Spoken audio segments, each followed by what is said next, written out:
Hey everybody, I am thrilled to finally be making this video. You can consider this the sequel to my beginner routine video from several months back. And I've had a lot of people leaving good comments saying, hey, I've been following the routine and it's great, I'm seeing results, but how long do I do this for and what do I do next? So in this video, I'm going to explain split routines, which is what I consider to be the next step. I'll explain a weekly schedule for an example, a workout format, and I'll even demonstrate the workout for you.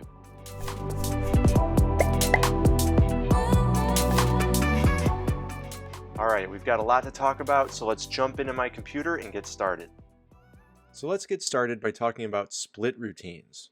Okay, if you've seen my beginner routine video, and if you've been following that, then you know that I recommend a full body workout for beginners. But once you start branching off into intermediate, then split routines really become the best method, in my opinion, for advancing. So here's what a split routine is by my definition. Okay, my definition is the division of a workout routine into separate logical groupings for the purpose of increasing volume and specificity. So what I mean by that is you're going to create separate logical groupings, like you're going to group your muscle groups or by movement or by skill, however you want to, and you're going to use those groupings to have multiple workouts to hit your full body. All right, you're going to spread those workouts across multiple days. And the reason for this is that you can do more volume, meaning like more sets and reps for each muscle group or each movement, but also for specificity so that you can target certain muscle groups if you feel like they're lagging behind. Now let's look at some example split routines so you have an idea of what I'm talking about here. These are a couple example 2-day splits. First one being upper body, lower body. And I personally love this one. I use it quite often, and that's going to be the split that I show you in this video.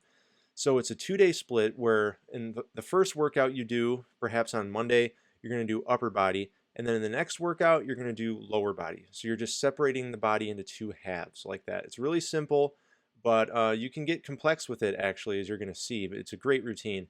Another good example of a 2-day split is bent arm, straight arm, where you're separating the skills and the types of exercises. So something like bent arm handstand or tricep dips or anything where you're going to be bending your arms, that would be on the bent arm day. And then straight arm would be straight arm exercises like any handstand work you're doing, planche work, L-sits, things like that. And here's a couple example 3-day splits so you can see what I'm talking about with more than 2 days. You've got push-pull legs is a good example. That's a really popular one in bodybuilding, and it's something that I've applied to calisthenics, and I really like it. It's really popular. A lot of people use push-pull legs across 3 days. And then in bodybuilding, they'll even break it up more because they're doing a lot of isolation work. They'll do chest and triceps on one day, back and biceps on another, and then legs and shoulders on the 3rd day. So there's all kinds of ways. There's really unlimited ways you can split up your body into a split routine. And what is the best split routine? Well, the truth is there is no best one, all right? There's no right or wrong way to do this. So if you feel like you want to maybe design your own split routine based on your goals and you think you know what's best for what you're trying to achieve, go for it, do it, because there's no right or wrong way to do this. All right, and before we go any further, I want to talk about all the upper body movements. I want to show those to you because that's going to help us kind of break down and understand all the exercises we're going to do for the upper body, lower body split. First, let's look at the 3 different push movements for upper body, starting with horizontal push. Horizontal pushing involves your arms being out in front of you perpendicular to your torso, and you press forward, initiating the movement from your chest and using your triceps and anterior deltoids for support. Notice how each time I push horizontally, my shoulder blades move apart. All right, this is scapular protraction. They move away from each other when I push. And the second push movement we're going to look at is upward vertical pushing. This movement involves straightening your arms to press straight overhead. And the majority of the movement is going to be initiated by the shoulders, but you'll notice that as your arms straighten at the top of the movement, you're really pushing from the serratus anterior and lats in the side of your back beneath the armpits. And the third movement we're going to look at for pushing is downward vertical pushing, most commonly seen in dips, but also used in the L-sit. This is when you move your shoulders downwards away from your ears. And now we'll look at the 3 pulling movements, which are really the same as the pushing movements, because we're going to start with horizontal pull. So with arms perpendicular to the torso, this time you're pulling and retracting the shoulder blades, squeezing them together. This is going to initiate from the rhomboids in the upper middle back, also using the rear delts and the biceps and forearms. Notice here that when I pull back, I'm squeezing my shoulder blades together, retracting them. Then there's downward vertical pulling, most commonly seen in the pull-up. And this is when your arms are fully extended overhead and then you bend at the elbows pulling down, initiating the movement from your lats to pull your shoulder blades down and together. And then there is upward vertical pulling. This is when your arms are down at your sides and you pull your shoulder girdle up so your shoulders go up towards your ears. It's like you're shrugging your shoulders. And this is a movement known as scapular elevation. So now that you know what I mean when I say something like horizontal pushing or upward vertical pulling, let's move on and take a look at a weekly schedule for this upper-lower split. All right, so first of all, you know from watching the beginner routine video that I never take a true day off from being active, right? So that's why you'll see active rest on the off days, because I never recommend just being sedentary. That's not a good thing. So even on the off days, you want to keep active. I recommend doing light cardio, maybe some like long walks or a jog, and also doing flexibility and mobility training. It could be yoga. You could practice handstands or whatever you want to do. But the main workout days I have Monday, Wednesday, and Friday. And you can see that I've split it out where Monday and Friday are upper body workouts, and Wednesday is a lower body workout day. So you're getting days off from intense training in between with the active rest, but you're also splitting it up where you're doing like upper and then lower and then upper. And now that's week 1. Let's take a look at the next week. On week 2, it's going to be the opposite, like the inverse, where now you're doing 2 lower body workouts. So Monday and Friday will be lower body, and you'll have 1 upper body on Wednesday. This way you're working your upper body and lower body evenly. Now, some people who do calisthenics aren't too crazy about the lower body, me included. All right, I used to do this inverse week on the second week, but I kind of stopped doing it. Once I got pistol squats, I was like, well, I'm more focused on upper body skills, right? I still need to get human flag and planche. So I actually do the first week with 2 upper body days and 1 lower body day. I just do that over and over. But when I first started doing this split, I would alternate so that I was working upper body and lower body evenly. So split up the workout however you want to. If you want to do upper and lower evenly by alternating weeks, that's cool. If you want to do more upper than lower, that's fine too. It's your physique, your goals, so do whatever works for you. One other thing I want to mention is that when we do lower body, I'm going to include core exercises in there as well. So you're also working your core. And we're hitting the 4 main movements I've talked about: push, pull, squat, and hinge. Now, the workout guidelines for when you do this workout, I recommend 3 exercises per movement, and you're going to do 4 sets per exercise. So 4 times 3, you get 12 sets total per muscle group or movement. So that's significantly more. If you remember in the beginner routine, you were only doing 4 sets per movement each time, but now you're going to be doing 12 sets per muscle group in each workout. And I recommend in this workout, because we're going to focus on strength now. All right, endurance is going to be out the window for now. We're just going to focus on strength and building more strength that we can apply to hypertrophy and endurance later. So I'm going to recommend 3 minutes of rest between sets. That's going to make your workout longer. This is going to be 45 to 60 minutes easy, but it's worth it, because when you rest longer like that, you'll have maximum strength for the next set. So now let's take a look at an example workout, okay? And what I want to point out here first is that I have one column is upper body, the other is lower body. So these are the 2 different workout days in the upper-lower split. And also here on the side, you can see that I'm mentioning bold equals superset. So anything in bold here, that means those 2 movements are going to be supersetted. And a superset is like a mini circuit. It's 2 exercises that you just do back to back with no rest. And then after you've done both, you take some rest. So on the upper body day, we're going to do a horizontal push, immediately followed by a horizontal pull, and then we're going to rest for 3 minutes. Okay, and you're going to do that 4 times. Then you're going to move on to the next superset, which is going to be an upward vertical push. straight to an upward vertical pull, and then 3 minutes rest. And you're going to do that 4 times. And then lastly, you have the downward vertical push and the downward vertical pull. And you're going to superset that 4 times with 3 minutes rest in between. And that's your whole workout. Now, of course, you're going to do a warm-up. Before that, I always recommend warming up. And you're also going to do a cool down of some sort. Just walk it off for a few minutes. And that's the whole workout. Now let's look at the lower body workout. So you're going to do a squat exercise immediately followed by hip extension exercise.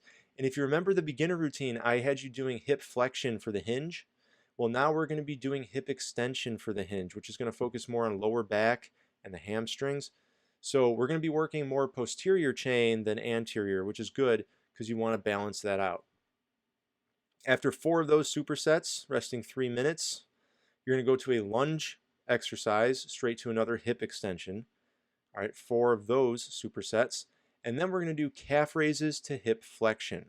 And the hip flexion could be some static movement like a flag of some sort if you can do those, or hollow body. It doesn't have to be hip flexion. If you feel like you've been doing too much anterior chain work, which is very possible depending on how long you were doing the beginner routine. So, for those of you who are still awake and you've made it this far into the video, let's take a look at a demonstration of this workout so you can see how it's put into practice. So let's start things off with the upper body workout for this split. First, we're going to look at the first superset, which is horizontal pull to horizontal push. You're going to do 4 of these supersets with 3 minutes rest between. I recommend straight leg body weight rows for the horizontal pull. Now, you've already been doing this in my beginner routine. So here's the thing, if you can do more than 8 reps consistently per set, it's time to elevate the feet and make it harder. When you elevate the feet, you'll notice that it increases the resistance on the rhomboids, making this harder. And once you can do 8 reps or more of that, it's time to get into a tucked front lever and start doing pull-ups in that position, which is even harder than the elevated feet. So work on your horizontal pull, aiming for 8 reps per set as a target, and superset those with push-ups. But I know you've already been working on push-ups in the beginner routine, so we're going to make this harder. And the way to make it harder is to add weight. Grab a backpack with some weight in it, get into a plank position with the backpack snug against your back, and then when you're ready, perform the push-ups doing an explosive concentric phase, right? That means an explosive upward part of the push-up. And what you're going to do is you're going to gradually increase strength with this. Once you can do more than 8 reps per set, you want to add about 5 pounds, which is 2¼ kilograms, and gradually add more and more weight to your push-ups. Repeat this superset 4 times with 3 minutes rest between, and then you're ready for your second superset, the overhead pull and push. For your overhead pulling movement, I recommend good old pull-ups. But this time we're going to add weight, so they're going to be weighted pull-ups. Wear the backpack on your back and pull yourself up. Same as always, add 5 pounds or 2¼ kilograms once you're able to do more than 8 reps. This way you're focusing on building strength. And then superset the pull-ups with pike push-ups. All right, this is going to be your upward vertical push. Really concentrate on hitting the shoulders, specifically the anterior and medial deltoids, but also the serratus when you extend fully at the top of this. And then once those are consistently getting more than 8 reps, you want to do decline pike push-ups by elevating your feet. That'll make it even harder. And then you're ready to kick up against a wall. And when you kick up, you're going to do back to wall handstand push-ups, which really builds the shoulders and upper traps. And if you've seen my arm workout video, you know you can add rubber band work after each set of these to really hit the deltoids. So the last superset had overhead movements. Now we're going to do the opposite, and that means upward pull and downward push. So in this superset, you're going to start off with a upward pulling movement, and that's the shrugging movement we talked about before. In order to do that, you're going to have to get into an inverted hang. And this takes some practice, so make sure you have a wall behind you when you try this. Hold the position with arms extended and really feel it hitting your upper traps as you hold your legs straight up in the air. If you want to make this a dynamic movement, you can also perform pull-ups while in the inverted hang. All right, this will allow you to rep it out and really build strength in the upper traps. Take your time and be patient with the inverted hang. It really takes some getting used to, okay? And then once you perform that to your best abilities, you're going to superset it with dips. This is going to be your downward vertical pushing exercise. But if you can do more than 8 reps of dips, then it's time to use the same trick we used on pull-ups and push-ups by adding a backpack with weight in it and performing dips like that. If you can do more than 8 reps, it's time to add another 5 pounds or 2¼ kilograms. And remember to try to be explosive on the positive or upward part of the movement. And if for some reason you don't want to do dips, you can also work on the floor L-sit. You can first work on the tuck and then work on extending one leg at a time and then eventually both legs. This is another great downward vertical pushing exercise. Alright, and now let's look at the lower body day. So in order to do lower body, we're going to start with the first superset, which is a squat exercise to a hip extension. Again, 4 supersets total. Now if you've been following my beginner routine, you started with these half squats where you just go part of the way down, and then you deepened your squat flexibility so you can squat down all the way into a full squat. And once you were able to do the full squats, I had you progress to hop squats, where you're kind of jumping in place, and this is plyometric, meaning explosive and adding more resistance to the squats. But once you can do that, I recommend starting on your pistol squat progressions, doing a partial assisted pistol squat holding onto something sturdy next to you. Make sure you work both sides when you do these partial pistol squats, and then eventually you'll progress and work down to a full assisted pistol squat. So go ahead and work on your current pistol squat progression for your squat exercise, and then you're going to superset that with a hip extension exercise like these good mornings. When you perform a good morning, you want to start off by moving your hips backwards and then folding forward at the hips. When you come up right here and you pull up like that, that's going to be coming from your lower back and your hamstrings on the back of your thighs. This is great because it's working your posterior chain, and like I mentioned before, the beginner routine focused a lot on the anterior chain. Once you're repping these out with good form, you can start adding weight. And if you don't have dumbbells, then you can hold the backpack that you were using for push-ups, pull-ups, and dips. Adding weight to these is going to add extra emphasis on the lower back and hamstrings, helping build those up stronger and bigger than before. For the second superset of leg day, we're going to do a lunge exercise followed by another hip extension. Again, 4 supersets. So in the beginner routine, I recommend starting with forward lunges like I'm doing here, just stepping forward into a deep lunge and then pressing back up with the forward foot. Then I recommended reverse lunges where you step back into the lunge instead of forward, and this prepares you for the more explosive version of lunges called switching or jumping lunges like I'm doing here. So work through these progressions, continue working on these for your lunge exercise, and superset them with a straight bridge hold.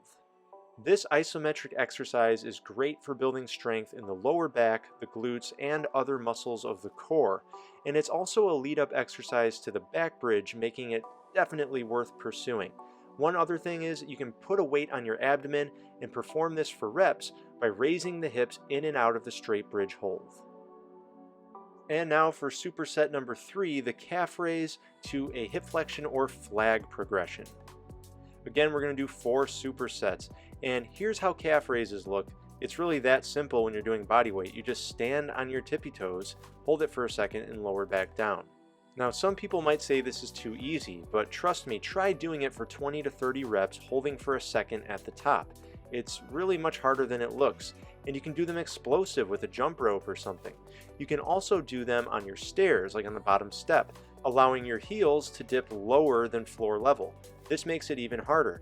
And try different stances like wider feet, maybe toes pointed slightly outwards, slightly inwards, or if you have dumbbells, go ahead and hold them and add some weight to the calf raises. So perform as many reps of these as you can and then superset it with a dragon flag progression. And for those of you who haven't tried to learn the dragon flag yet, I recommend checking out my tutorial. I have a full tutorial on this on my channel, and I break it down into progressive exercises. So use those progressions in place of the core exercise for this superset. As I mentioned before, guys, there is no wrong or right routine. There's limitless possibilities, And what I showed you in this video is just one of the many different routines that I have done and enjoy. So let me know down below if you don't mind leaving a comment. Do you like this style of video? Do you like when I show a full routine in detail like this? It's a lot of work on my part, but I like doing it. It's really enjoyable. And if you guys benefit from it, I'll make more routine videos, share more routines, so that you guys can switch it up more often, try different things, and see what you like. And if you're new to my channel, minus the gym, this is all about calisthenics-based home fitness and healthy eating so that you can turn your life around no matter where you're at, no matter how much free time you have, right? I have a busy schedule as well, so a lot of my advice is geared towards people with busy lives. If that sounds up your alley, make sure you subscribe. There's the big red button down below, and I'll put something on the screen somewhere. All right, and make sure you tap that bell icon. That way YouTube notifies you every time I upload. And with that said, I will talk to you in the next video.